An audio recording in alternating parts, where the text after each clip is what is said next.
AI just crossed a line that changes everything forever? In the last 72 hours, OpenAI released something that made every AI researcher online stop and stare at their screens in disbelief. Not because it was incremental, not because it was another small step, but because it fundamentally rewrote what artificial intelligence can actually do. This isn't hype. This is the moment when AI stopped being a tool that mimics human intelligence and started being something that operates in a completely different league. And if you haven't felt the seismic shift yet, you're about to.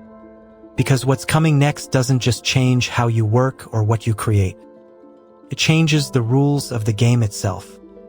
This video breaks down exactly what happened, why it matters, and what comes next. OpenAI unveiled a new model that shattered benchmarks across the board. Benchmarks that everyone thought were years away from being broken. We're talking about performance jumps that researchers estimated wouldn't happen until 2027 or 2028. It happened in March 2026. The model handles reasoning tasks that previously required human expert intervention. It runs at speeds that make previous models look like they're moving in slow motion. But here's what really sent shockwaves through the industry. It does this while being more efficient with compute. That means it costs less to run while delivering exponentially better results. Startups are already pivoting entire product roadmaps. Big tech companies are internally reassessing their competitive positioning. And some of the most brilliant minds in AI are quietly updating their 5-year forecasts because what they thought would take 5 years just happened in 5 months. The technical details are staggering, but the real story is simpler. The ceiling just got higher, and we're all standing on ground that suddenly feels much less stable.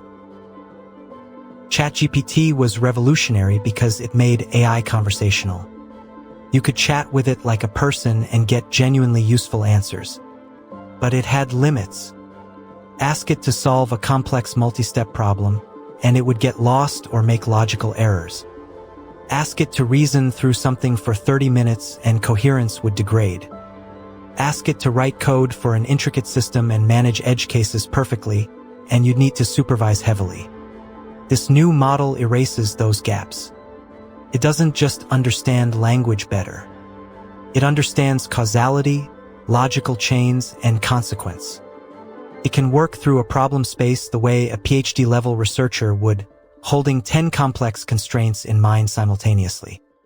It's the difference between having a smart assistant who needs direction versus having a consultant who understands your problem space deeply and suggests solutions you didn't even know to ask for. In plain terms, ChatGPT gets you 80% of the way there on most tasks. This new model gets you 95% of the way, and sometimes all the way. The gap doesn't sound huge. But in the real world, that 15% translates to billions in freed-up human hours, entirely new categories of automation, and capabilities that seemed impossible 6 months ago.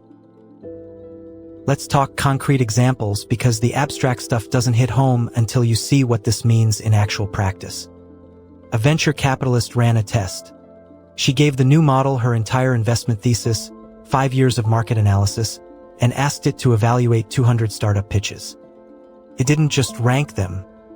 It identified 3 pitches that her team had initially rejected but which actually fit her strategy perfectly once the model explained the hidden connections. She's already deploying it for deal screening. A software engineer uploaded his entire codebase and asked the model to refactor it for a new architecture. The model didn't just suggest changes. It understood the business logic, the customer workflows, and the technical debt, then rewrote major sections while maintaining all the original functionality. It caught edge cases his team had missed for 2 years. A healthcare analyst fed it 5 years of patient outcome data and asked it to find patterns in treatment protocols that weren't working. The model found a statistically significant correlation between a specific drug combination and worse outcomes in a subset of patients that had been statistically invisible to previous analysis. That's not automation. That's expertise. That's the model operating at a level where it's genuinely adding new knowledge to the field. And these aren't one-off flukes. They're becoming the baseline. This is where the conversation gets uncomfortable because it forces us to be honest about what this actually means. If you're in knowledge work, your job changed last week whether your employer told you or not. This isn't about replacement in the sense of a robot taking your desk. It's about recalibration. The work that took you 3 days now takes 3 hours. The work that required a team of 5 people can now be done by 1 person plus the model. Companies are going to realize this very quickly. Some will use it to reduce headcount. Others will use it to reduce project timelines and take on more work. Either way, the demand for mid-level knowledge workers doing routine cognitive tasks is about to collapse. But here's the other side. Entirely new categories of work are opening. Someone needs to direct this AI. Someone needs to understand what it's good at, what it's hallucinating about, and when to trust it. Someone needs to handle the work it can't do yet. That's going to be worth a lot of money. The skill that matters now isn't knowing how to do the task. It's knowing how to think about the task deeply enough that you can guide an AI through it. And that skill is going to command a premium. Let's zoom in on specific sectors because the impact is wildly uneven. In software development, we're looking at a 40 to 60% productivity increase for junior and mid-level engineers immediately. The bottleneck shifts from code writing to code review and architecture decisions. In consulting and research, this model becomes a co-researcher that can synthesize massive amounts of information and spot patterns. Consulting fees are going to come down because clients realize they need fewer hours of expert time. In marketing and copywriting, execution is about to become trivial. The competitive advantage shifts entirely to strategy and insight. In legal work, contract review and due diligence just got automated. In healthcare, diagnostic support becomes dramatically better. But here's the pattern.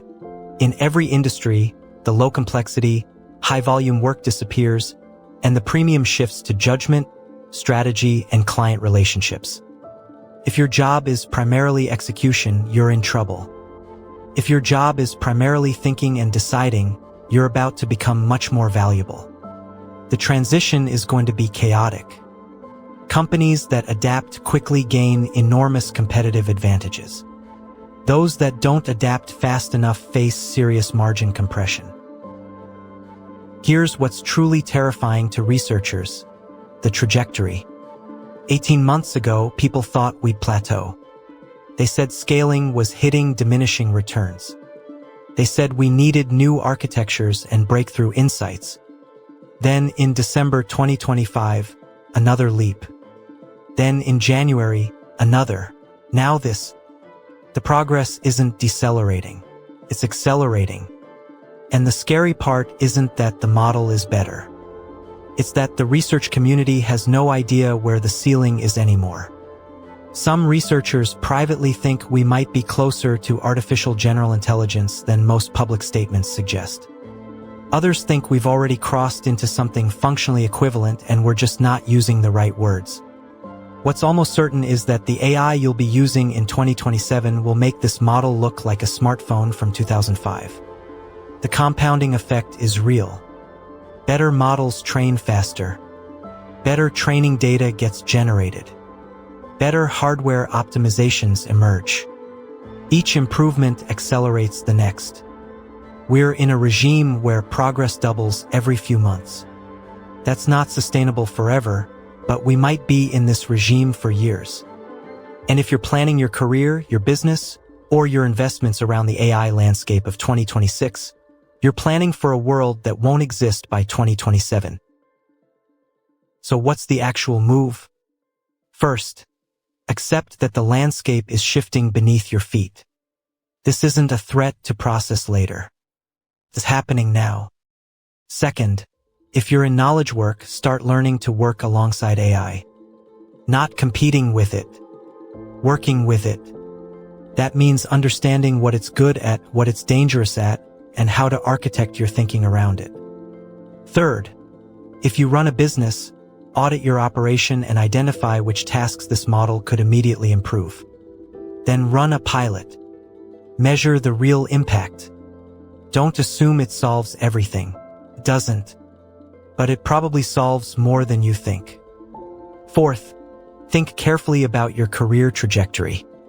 The jobs that survive and thrive are the ones where judgment, creativity, client relationships, and strategic thinking matter most.